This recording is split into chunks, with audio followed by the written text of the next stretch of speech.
Assalamualaikum warahmatullahi wabarakatuh. Hello everyone. In this very good opportunity, I would like to present my presentation about the materials entitled by Imagination in Narrative. First thing first, let me introduce myself first. My full name is Imara Al Hamani, and you can call me Imara. My student ID number is 80 and I'm currently studied in the class of Discourse and Multimodality 2019B. So before we begin the presentation, let's see the table of contents or what will we learn today. So my presentation mainly consists of three sections. The first section is about imagining stories. It consists of 7 points. The first point of first section is imagining scenes from descriptions. The second point is about imagining scenes from a point of view. The third section is about imagining scenes from depictive and didactic gestures. And the fourth point is about imagining scenes from voices. The fifth point is about depictive devices. And the next one is about imagining emotion. And the last point, or the seventh point, is about the narrative experience. Let's jump to the second section. The second section can be called as participating in narrative. It consists of 4 points. The first point is schema theories. The second point is mental models. And the third point is about mental simulation. And the fourth point, or the last point of section 2, is about joint pretense. And last but not least, the third section is about conclusion. So let's jump to the first section. It's about imagining stories. So what is the definition of imagining stories? In narrative, story one tells is different from the discourse by which one tells it. As Catman said, each narrative has two parts. The first one, a story. It consists of the content or chain of events. It can be an actions or happenings, and plus what may be called the existence. It can be consist of characters or item of settings. And the last one is about a discourse. That is the expression that means by which the content is being communicated. So the highlight is when people take in a narrative, they go beyond the discourse to imagine the story behind it. In creating the discourse, narrators rely on two general methods. The first one is describing, and the second one is about depicting. So the first point of first section is about imagining scenes from descriptive. People often need to imagine scenes simply to interpret the words that describe them. Take approach in these three descriptions. First, I am standing on the porch of a farmhouse looking across the yard at a picket fence. A tractor or mouse is just approaching it. Second, I am standing across the street from a post office with a mailbox in front of it. A man crossing the street is just approaching the post office or mailbox. The third one is about I am standing at the entrance to an exhibition hall looking at a slab of marble. A man is just approaching it with a camera or a chisel. Still related to the previous slide, in one experiment by Morrow and Clark, people were given one of the two alternatives of this and other description and were asked to estimate the distance of, say, the tractor or mouse from the picket fence. The average estimates were as follows. First, a tractor to fence, 39 feet, mouse to fence, 2 feet. Second, man to post office, 28 feet, man to mailbox, 30 feet. Third, man with camera to marble slab, 80 feet, and man with chisel to marble slab 5 feet.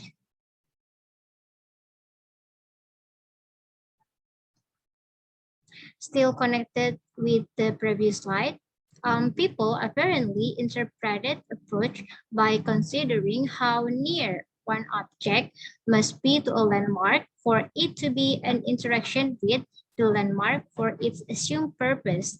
Tractors start to interact with a fence at 39 feet, whereas mice do so only at 2 feet. This judgment depended on the size of the referent object, but they remind us that imagination is needed for even the simplest description. We need to imagine the appearance or arrangement of turtles, blocks, tractors, and fences to come to the right interpretation. Well, next to the second point of the first section is about imagining scenes from a point of view. Many narratives are told from one person's point of view, like the example of Melville's Moby Dick is a first-person account of a sailor named Ishmael, who describes his experience aboard a whaler. When Ishmael moves from one place to the next, his viewpoint also changes. We are expected to follow these changes as we imagine the world he describes. We track not only where he is in the world, but also which way he is oriented, what is he looking at, and what he is hearing. We use his descriptions to imagine his moment-by-moment perceptual experiences. The next one is about imagining scenes from depictive and dialectic gestures. Narrators often produce gestures that refer to the world they are talking about. Some of the gestures are iconic and depict things, and others are didactic and locate things. Many do both, but all of them are imagining scenes in the story world. For narrators to use depictive and didactic gestures appropriately, then they must rely on the imagined appearance and location of objects and events. They must do so in order to refer to location, objects, and events in the scenes to be imagined. Their gestures would be impossible to interpret without imagining those scenes. The fourth point is about imagining scenes from voices. Most narratives require us to imagine more than one voice. Take the first line of a joke told by Sam to Reynard. Let me tell you a story. A girl went into a chemist shop and asked for contraceptive tablets. So he said, well, I've got all kinds and all prices. What do you want? She said, well, what have you got? There are four voices here. The first is Sam's announcing the story to Reynard. The second belongs to the fictional narrator as he describes the conversation between the girl and the chemist. With the quotation in line 3, we imagine the chemist's voice, and in line 4, the girl's voice. Some of these voices are introduced by he said or she said, but others are not. Quotation as a type of depiction are aids to imagining scenes vividly. Narrators use quotations to help us imagine specific individuals, what they say, or how they speak. The next one is about depicted devices. Many narratives are spoken or written, but others come as theatrical plays like radio, plays, operas, operettas, puppet show, films, television comedies, soap operas, animated cartoons, comic books, songs, and pantomimes. These forms range wildly in how much they depict versus describe, and therefore in how they engage our imagination. These are the table of depicted devices used for narrations in 7 media. As you can see, there are printed novels, audiobooks, spontaneous, narrative, operas, stage play, and films. Each of the medium or media have different depictive devices. Still related to the previous slide, depictive devices are engineered to aid imagination directly. In Reading Emma by Jane Austen, we work hard to imagine what Emma looks like, her hair, clothing, and mannerism. Without a background in 19th century English style, we may get many of these features wrong. But in viewing the films of Emma, we are shown what she looks like, her hair, her clothing, her mannerism. So all we must imagine is that this particular actress, say Gwyneth Paltrow, is in fact Emma. The sixth point is about imagining emotions. Most narratives are designed to elicit emotion. Novels are classified into genre largely by which emotion they evoke. Mysteries lead to suspense and fear, adventure to excitement and elation. Horror stories to horror, loathing and fear, like romance to sexual excitement, heavy romance to erotic arousal, satires to amusement, and so on. Films can evoke many of the same emotions. For the example, when we see a horror film, we are afraid of what the monster will do to the heroine. Our heart beat faster, our muscle tighten, and our knuckles turn white as the monster approaches the character. The last point of the first section is about the narrative experiences. The evidence we have reviewed brings out four phenomena that are characteristic of narrative and narration. The first one is experience. People experience selective features of a story world almost as if they were actual, present experiences. These include the perception of visual appearance, spatial relation, point of view, voices, and emotions. The second one, depictive devices. What people imagine is aided by depictive devices, direct quotation, gestures, stage sets, sound effects, and more. Unlike descriptions, these are physical analogs of the scenes they depict and are engineered to support people's imagination of those scenes. The third one is participation. Narrators design what they say to enable certain form of imagination, but to succeed, they rely on the willing cooperation of their audiences. The last one, the fourth point, is about compartmentalization. In participating in narrative, people distinguish their as-if experience in the story world from their actual experiences in the real world, so not always without problems. So we jump to the next second section. It's entitled with participating in narrative. The first point of the second section is about the schema theories. Schemas were designed then to explain how people can have a mental representation of a story that is more detailed than the original discourse. People can take the limited input of the discourse and by applying schemas, elaborate on it in various ways. By themselves, however, schemas of little help in accounting for our four criteria. They do not account for the experience of imagining a story world, the use of depictive devices, willing participation in narrative, or the compartmentalization of experience. According to Labov, narrative or personal experience were divided into 6 parts. The first one is about abstract. It consists of briefly summarizing the story. And the next one is orientation. It is a stage setting about the who, when, what, and where to of the story. The next one is complicating. It consists of an action when the mistakes or accident appear.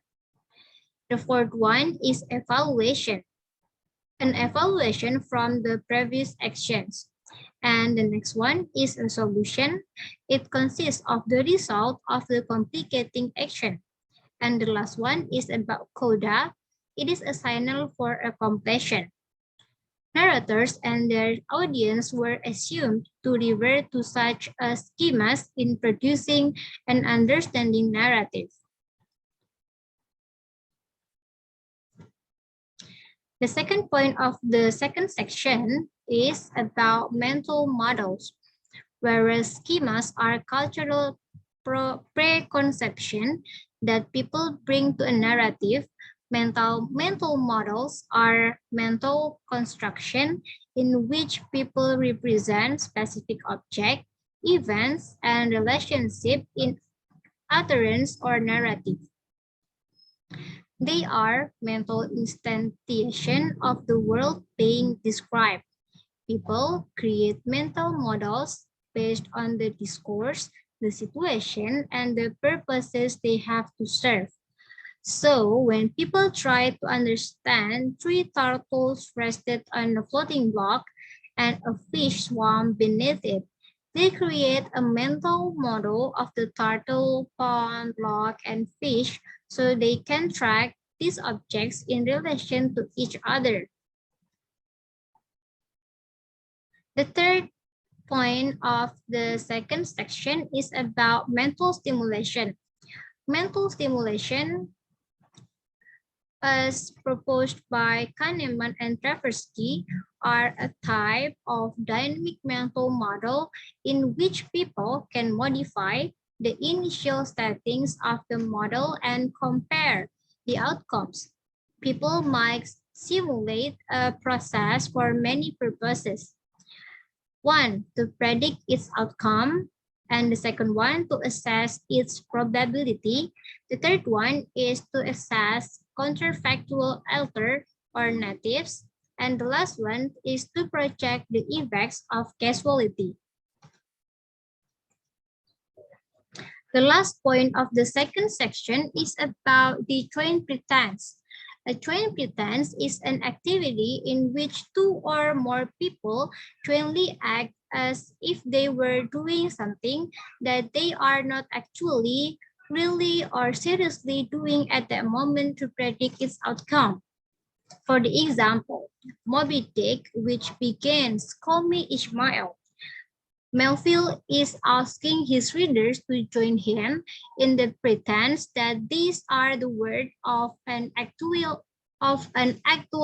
sailor telling his contemporaries about his actual adventures in pursuing a great white whale. So those are all the materials from the section 2 or second section. Let's jump to the conclusion.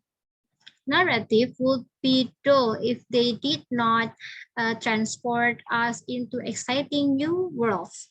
People tell stories not merely to get us to understand what they mean.